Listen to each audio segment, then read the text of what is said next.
తెలిపెను దేవుడు ఎప్పుడో. యోహాను తల్లి గర్భమందు మరియ వందనం వినగానే గంతులేసెను గర్భంలో. అప్పుడే గర్భంలోనే గుర్తించిన దేవుని కుమారుడు యేసు కంటే ముందుగా వచ్చినాడితడు. గర్భంలోనే గుర్తించిన దేవుని కుమారుడు యేసు కంటే ముందుగా వచ్చినాడితడు. లోకంతో పని ఎందుకు తనకు, దేవుని పనులే ముఖ్యం తనకు. క్రీస్తు సువార్తను స్థిరపరచుటకు పరలోకం కొరకు.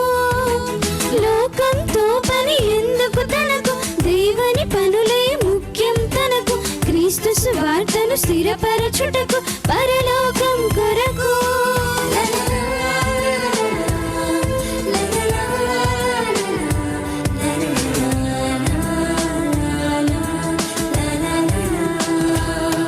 ప్రతి శిశువుకు తల్లి గర్భం ప్రారంభపు పాఠశాల అని తెలిపెను దేవుడు ఎప్పుడో.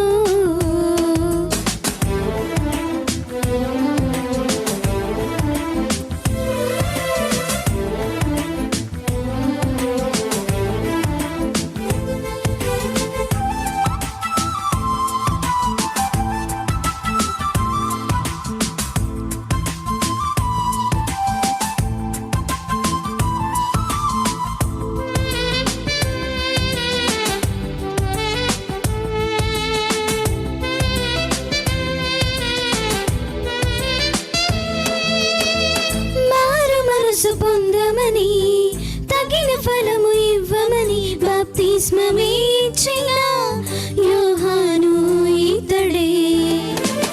అరణ్యములో కేకలు వేయు యోహానొక శబ్దమని ముందుగా యెషయా ప్రవచించిన వాడితడే.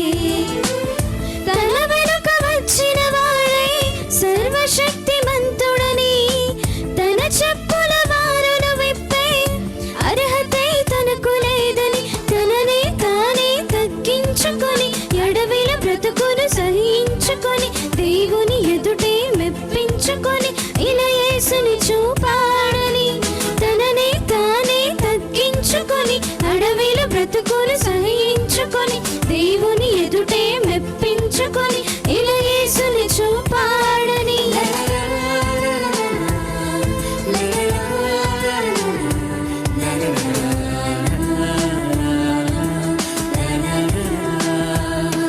ప్రతి శిశువుకు తల్లి గర్భం ప్రారంభపు పాఠశాల అని తెలిపెను దేవుడు ఎప్పుడో.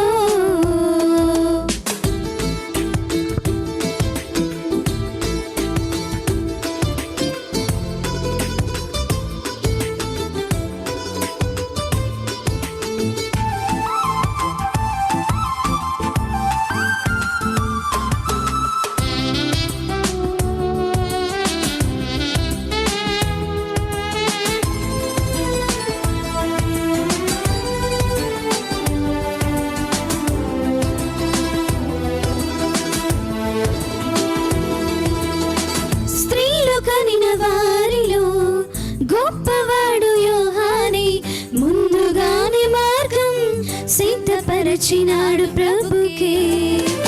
లేఖనాలలోనివే చేయుటకు వచ్చిన వాడే రాబోవు ఏలియా అనిపించుకొనెను ఇతడే.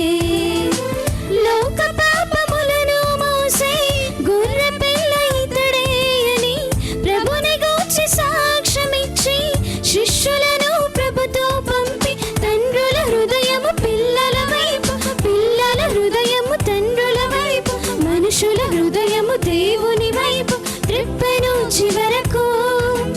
తండ్రుల హృదయము పిల్లల వైపు, పిల్లల హృదయము తండ్రుల వైపు, మనుషుల హృదయము దేవుని వైపు త్రిప్పెను చివరకు.